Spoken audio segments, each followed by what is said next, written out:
The weight of the seamless robe. I was asleep when they screamed my name. They thought the sea would swallow them alive. The boat had been my only sanctuary for hours, a temporary prison of rough-hewn wood rocking violently on the Sea of Galilee.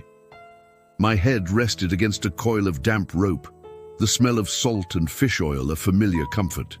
I was not merely tired. I was hollowed out. I had spent the entire day prior speaking under the relentless sun, pouring out parables and truths until my voice was raw and my spirit felt stretched thin, like linen drying too taut on a line. The day's work wasn't just physical, it was an expenditure of self. Then the storm hit, not a gradual ascent of wind, but a ferocious, instantaneous descent of nature's wrath. Water broke over the gunwales, soaking me through. The panicked cries of my companions, men who had spent their lives battling this water, slapped against the gale. "Master, save us, we are perishing!" I opened my eyes to chaos. The waves were mountainous, black and crested with foam that glowed briefly under the erratic moonlight. Their fear was a tangible thing, a heavy scent of salt and adrenaline mixing with the spray. They truly believed this was the end. They saw the end of their lives, their families, their hopes, swallowed by the cold, indifferent deep. I stood, the boat pitching violently, my feet finding their balance instinctively against the roll. The wind tore at my cloak, and the rain lashed my face. I looked at the sea, not with anger or surprise, but with a profound and weary command. This energy, this elemental force, was not separate from me. It was simply another form of creation awaiting its instruction. "Peace, be still," I commanded, the words barely audible over the howl, yet somehow penetrating the chaos. And it was so. The wind dropped instantly, the waves flattened, and the sea became a mirror. The silence that followed was more deafening than the storm, filled only with the ragged breathing of 12 terrified men staring at me in awe. I knew in that moment what this cost. The drain of power to command the very elements was immense. It was the physical manifestation of the mental toll I constantly paid. Yet even as my body screamed for the rest the storm had stolen, a different call was already pulling me back across the calmed waters, an urgent, singular need that would set the stage for the next, most subtle and most powerful miracle. I was heading back to Capernaum, toward a dense crowd, toward a dying child, and toward a woman whose desperation would change everything. My life was no longer my own. The ordinary rhythm of my days had become an unending cycle of teaching, traveling, and the constant, overwhelming transfer of hope and healing. This was the new ordinary, the perpetual state of being surrounded, touched, and needed. We landed on the shores of Galilee, and before the boat's hull scraped the shingle fully, the crowd had materialized. They were drawn by the rumor of the great exorcism in the country of the Gerasenes, the calming of the storm, and simply the insatiable hunger for spectacle and salvation. They pressed in immediately, a dense, warm and scented wall of humanity. They smelled of sweat, dust, cheap olive oil, and most potently, desperation. Walking through the streets of Capernaum was like moving through thick syrup. Every step was an effort. I was never afforded a private moment. Even my meals were communal sermons, and my sleep was often interrupted by a hurried knock in the pre-dawn hours. The sheer volume of human suffering was the heaviest burden. 100 eyes would track my movements, a dozen hands would stretch out simultaneously. Each touch carried a silent plea, a transfer of their years of pain, their unanswered prayers, their deep-seated illness. I stood as a dam against a sea of anguish, and the pressure was relentless. My ordinary day began with the rising sun and ended long after the stars were visible. I would speak in the synagogue, then sit on a hillside, using parables, earthy stories of seeds, soil, and fishing nets, to try and plant transcendental truths in minds weighed down by Roman taxation and ritual law. My words were simple, but the energy required to deliver them was not. To articulate the kingdom of God required an absolute, focused presence, an offering of complete attention to every single soul in the thousands. I remember often wishing for the solitude of the desert, where I could recharge the wellspring of power that constantly flowed outward. But there was no time. The sick were always waiting, the fevered, the lame, the blind. They were lined up, patient yet urgent, their faces etched with suffering and a flickering, fragile hope that rested entirely on me. My companions, the disciples, tried their best to manage the flow, creating a sort of human barrier against the most aggressive petitioners. They were often frustrated by the crowd's lack of order, their impatience, and the sheer physicality of the constant press. They saw it as an impedance to the mission. I saw it as the mission itself. They were trying to preserve my strength. I knew my strength was only validated in its expenditure. This was the strange, draining, yet intensely purposeful, ordinary life of Yeshua. A life lived entirely in the light, with every act and word scrutinized, a constant, exhausting, beautiful surrender to the needs of the many. I was walking, speaking, and healing, yet I often felt like a vessel being slowly emptied, only to be refilled by an unseen, infinite source that required an equal measure of exhaustion to access. This specific morning, the air was thick, humid, and heavy, with the promise of rain that would never fall. I was moving swiftly, trying to pass through the outer market quickly, when the crack in my ordinary rhythm occurred. I could feel the fatigue from the storm still clinging to my bones, a deep, persistent ache.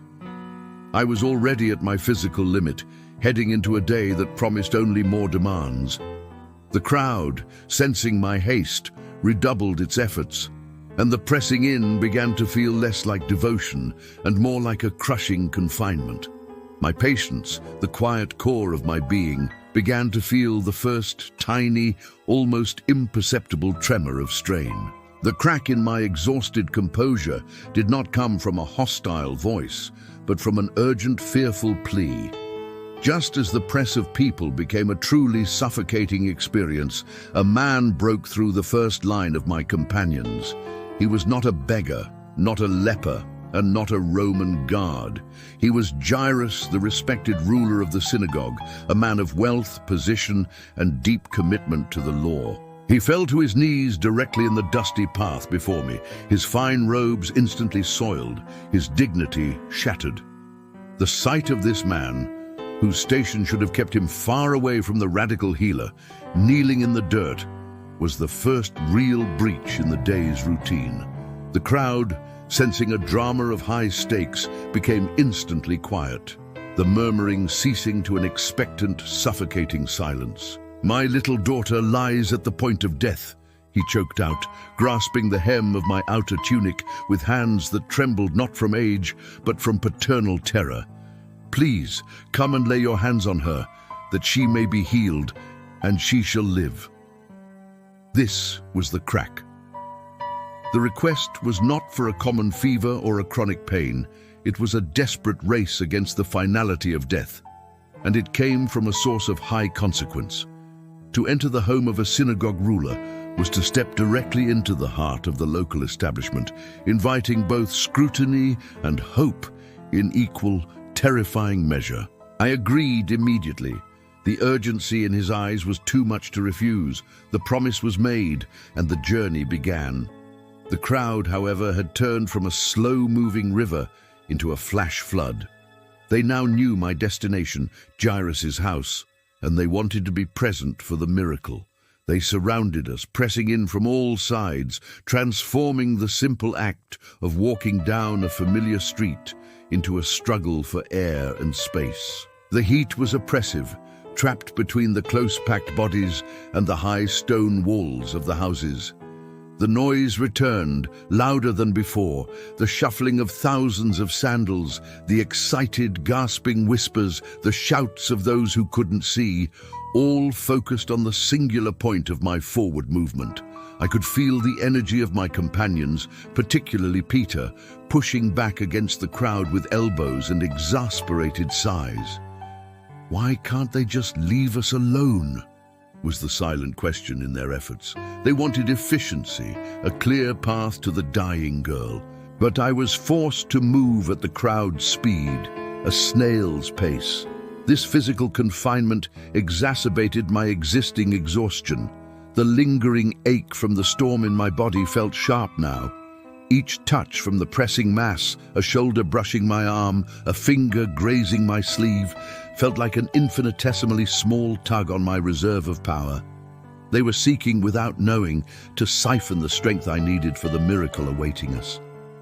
I remember closing my eyes for a single fleeting moment as we turned a tight corner near the spice market. In that second of internal darkness, I felt the sheer magnitude of the day's work and the crushing weight of the next few minutes. The fear of Jairus, the impending confrontation with death, and the endless, suffocating press of humanity. The crack wasn't a break in my spirit, but a split in my physical endurance. My mind was willing, fully resolved to reach the child, but my body felt heavy, slow, and utterly drained by the constant, uninvited contact of the thousands who wanted something from me, even if it was just a fleeting glimpse of the man who promised salvation. It was a perfect, unbearable bottleneck, the highest urgency mixed with the slowest possible movement, all wrapped in a blanket of suffocating human contact. I pressed on, trying to keep my gaze fixed on the distance where Jairus' house lay, trying to ignore the constant, irritating and physically draining assault of the collective, unthinking crowd. I needed every last reserve of strength for the girl. I was running on empty, but I had a promise to keep. We had perhaps 100 paces left to travel to the ruler's house when the physical drain, the relentless press, and the ticking clock of the dying child converged to a single critical moment, my breaking point. The crowd's pressure reached its zenith. I was being carried along more than walking, the air thick and hot. I focused entirely on Jairus' frantic footsteps just ahead, his face a mask of pleading anxiety. I was prepared to spend every last ounce of my power on his daughter, a planned, conscious expenditure to bring life back into a cold, failing body. But then it happened. It was not a shove, nor a clumsy brush from a passing merchant. It was a precise, palpable, deliberate touch, a needle prick of focused energy extraction. It came from below, a furtive, calculated grasp. The target was not my hand or my arm, but the hem of my outer garment, the tzitzit, the fringe of the robe, the part commanded by the law. The sensation was instantaneous and shocking. It felt like a circuit completing. I physically registered the sudden, sharp, and unmistakable outflow of power. It wasn't a gentle leak, but a purposeful, deep draft from the very core of my being. The power that I had carefully husbanded, the remaining reserve I was rationing for the child, was suddenly, violently gone. My ordinary exhaustion transformed into a staggering dizziness. I stopped dead in my tracks. The entire world, the crowd, the noise, the pressure, suddenly seemed to recede, as if viewed through the wrong end of a telescope. I felt the profound absence of something that had just been there, a psychic and physical emptiness. My voice, weak and thin against the renewed murmur of the confused crowd, cut through the noise, demanding answers. Who touched me? The disciples' reaction was immediate and incredulous. Peter, ever the practical voice, threw his hands up in exasperation, his breath coming hard from the struggle to keep the crowd back. Master, you see the multitude thronging and pressing you, and yet you say, "Who touched me?" He scoffed, gesturing widely at the hundreds of people packed shoulder to shoulder. They saw the touch as accidental, unavoidable, meaningless within the chaos. They saw the collective. I felt the individual transaction, but I knew the difference. I was not speaking of a casual brush. That small, clandestine touch, hidden beneath the movements of 1,000 feet, was the precise breaking point of my endurance and the entire day's schedule. My mission to Jairus' house was halted. The race against death was put on hold. The great conscious miracle I was prepared to perform had been usurped by a small, hidden act of desperate faith. I needed to understand the cost, the source, and the recipient of that power. I pivoted slowly, scanning the faces in the immediate vicinity.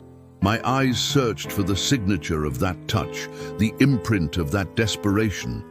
The energy drain was a powerful internal bell ringing, and I could feel the faint echo of the completed miracle resonating around me. Somewhere in this suffocating press of bodies, someone had just been completely healed, and I would not move another step until I had confirmed the faith that had commanded such a powerful, silent exchange.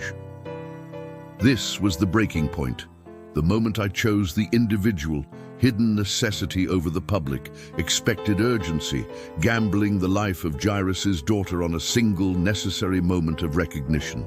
The air grew thick with tension. Every eye followed mine. Jairus shifted nervously, his hope fading into panic. The disciples looked perplexed, but my focus was absolute. I was searching for the person who had just dared to reach out, to believe beyond the spectacle, and who was now hiding a beautiful, terrifying secret. My gaze swept slowly across the faces, lingering on those whose eyes flickered away too quickly, whose posture held an unnatural rigidity amidst the shifting crowd. The woman, whom I felt had received the power, could not remain hidden. Not because of my searching eyes, but because the joy of her healing was too immense, too startlingly new to conceal in a body that had known only pain for 12 long years. I saw her then. She was a small, gaunt woman dressed in the modest, faded clothing of the very poor. Her face was a landscape of exhaustion and private misery, but in her eyes, mixed with a fresh wave of terror, was a radiant, unmistakable relief. She knew she could not be hid. The instant the power had surged into her, she had felt two things simultaneously: the cessation of the perpetual, draining affliction, the unstoppable flow of blood that had ruined her life, her health, and her wealth, and the terrifying knowledge that the miracle worker knew she had done it. Her fear was understandable. Under the law, she was unclean. To touch anyone, much less a rabbi, made that person ritually impure. She had broken the law of separation in her desperate grasp for life. Now, standing exposed before this massive crowd, with the ruler of the synagogue present, she was risking public shaming, potential denouncement, and the loss of her hard-won, secret healing. She fell down before me, trembling uncontrollably, the sudden bone-deep physical relief battling with the crushing fear of judgment. In a voice choked with tears and shame, she confessed the whole truth: why she had touched the fringe, how long she had suffered, and how she was instantly healed the moment her fingers grazed the cloth. I knelt immediately, bringing myself to her level, ignoring the jostling of the crowd and the impatient mutterings of the onlookers. I reached out and gently laid my hand on her shoulder, the very gesture she had only dared to make toward my garment. My touch was public, affirming and utterly clean. This was the profound shift. The breaking point, the chaotic extraction of power, was now transformed into a deliberate, intimate validation of faith. I did not scold her for the secret, furtive nature of the act. I did not focus on the ritual impurity she had risked. Instead, I focused solely on the internal engine that had driven her through the crowd, past her fear of the law, and into the single, most powerful action of her life. "Daughter," I said, using a term of familial tenderness and respect that instantly restored her dignity and identity in the eyes of the entire crowd. "Your faith has made you whole." I needed her to understand that the power was not a passive force waiting to be stolen, but an active response to the purity and audacity of her belief. The virtue had gone out of me, yes, but it had gone in response to her profound trust, not merely an accidental brush. "Go in peace and be free from your affliction," I concluded. The healing was instantaneous, but the shift was this: she was no longer merely cured of a physical malady. She was restored to her community, given back her dignity, and validated by the very authority she had feared. Her faith had not only repaired her body, but had repaired her relationship with the world. The tension in the crowd eased, replaced by a wave of amazed murmuring. This was a different kind of miracle, a quiet, powerful, transactional moment of grace amidst the throng. But just as the awe took hold, the next inevitable wave of crisis arrived. The affirmation of the woman's faith was barely complete, her trembling body still recovering its posture when the messengers arrived. They pushed through the now awed crowd with brutal efficiency, their faces set in the grim professional sadness of bearers of bad news. They stopped before Jairus, avoiding my gaze, and delivered the inevitable sentence, "Your daughter is dead. Why trouble the teacher any further?" The air, which had just been cleared by the shift of healing, now solidified into grief and finality. Jairus's face, already pale with anxiety, crumpled into a mask of pure, unadulterated devastation. The fear I had seen earlier was replaced by the hollow emptiness of loss. The race was over. Ritual weeping began instantly around him. This was the ultimate test of my purpose and the final validation of the pause I had taken for the woman. Had I rushed on, ignoring the quiet tug on my robe, I would have arrived at the same moment, only without the clarity, the renewed resolve, and the perfect example of faith that the woman provided. I placed my hand on Jairus's arm, my grip firm and reassuring, pulling his attention away from the messengers and the rising tide of wailing. My voice was quiet, calm, and utterly absolute. "Do not be afraid, only believe." This simple command contained the entirety of my mission, the core of my purpose. It was the antithesis of the fear and the finality of death. My work was not simply to mend bodies, but to instill this belief, the recognition of a power greater than the physical limits of life and death. I dismissed the crowd and, crucially, dismissed most of my followers. For this confrontation with death, I took only Peter, James, and John, along with the two grieving parents. The journey to the house, now short and swift, was an exercise in silence and controlled movement, a stark contrast to the press we had just endured. When we arrived, the scene was one of manufactured sorrow. Professional mourners, pipers and wailing women paid to create a spectacle of grief were already at work, their noise loud, theatrical, and utterly empty of true feeling. "Why make this commotion and weep? The child is not dead but sleeping," I stated, cutting through the noise with the same authority I had used on the storm. They laughed at me, loud, cynical, disbelieving laughter. They, the professionals of death, knew a corpse when they saw one. This was their territory, and my claim was an affront to their expertise. I forced them all out. The house was swept clean of cynicism, leaving only the simple facts: 2 weeping parents, 3 stunned disciples, and a small, still body. My purpose narrowed down to a single room, a single moment. I took the child's cold, small hand in mine, feeling the utter stillness of her life force. I did not perform a dramatic act. I simply spoke a phrase in her native tongue, an intimate command. "Talitha koum."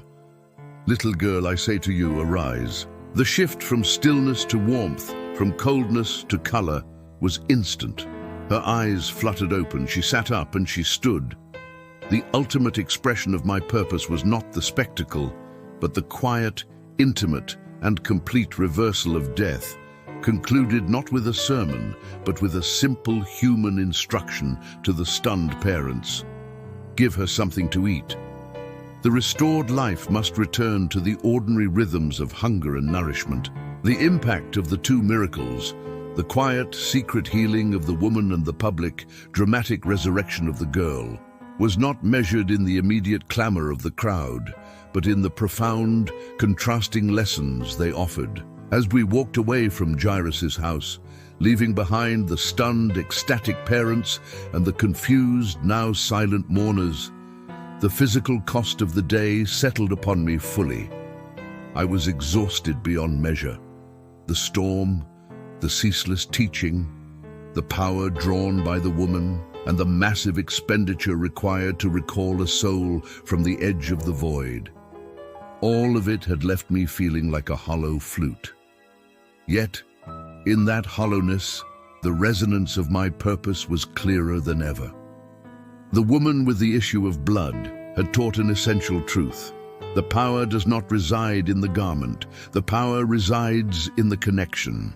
Her act had stripped away all ritual, all ceremony, all public expectation, leaving only a pure, desperate act of faith that demanded a response. She had not needed me to speak a word or lay a hand.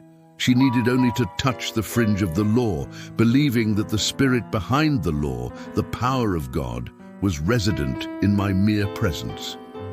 Her healing was a testament to the fact that faith is an active, transmissible force, a personal initiative that commands the very energy of the divine. Her impact was quiet, but lasting. She was restored to a life of community, no longer an outcast, no longer suffering the relentless cycle of poverty and ritual impurity. She was a silent witness to the power of belief, returning to her home to tell a story of an intimate, stolen moment of grace. The little girl, however, was the ultimate declaration. Her resurrection confirmed my authority over the finality of human existence. It demonstrated that the power that healed the woman's chronic flow was the same power that could reverse the ultimate flow into death. It was the public, undeniable evidence that the words I spoke were not just philosophy, but the operating principles of creation. The disciples, watching these two contrasting miracles, one performed in a messy public street, the other in a quiet private bedroom, began to grasp the duality of the kingdom I was announcing. It was for the masses, but it was profoundly personal. It was loud and visible, but it was also a secret transaction of faith. I understood then, and perhaps more clearly than ever, the path ahead. The constant expenditure, the lack of rest, the perpetual drain of energy, it was all necessary. The ordinary life was the vehicle. The crowd was the pressure. The touch was the breaking point. And the healing was the ultimate validation of my soul, overriding purpose. To testify to the power of belief. I was the conduit, the vessel and the man. I had stopped the storm, commanded the sea, and reversed death, but it was the small, almost imperceptible touch of a desperate, unclean woman that had forced the greatest, most necessary pause of the entire journey. It was a reminder that in the grand theater of my mission, the most important acts were often the hidden ones, powered by a single, beautiful whisper of trust. The road continued, endless and demanding, but I carried with me the silent, comforting knowledge that my strength was not mine alone, and that every drop of power expended was returned tenfold in the life, the dignity, and the restored peace of the people I had been sent to serve. I was weary, but I was whole. The seamless robe, once a simple garment, now felt like the very boundary between the finite and the infinite, forever marked by the spot where a woman's faith had reached out and taken hold of life itself.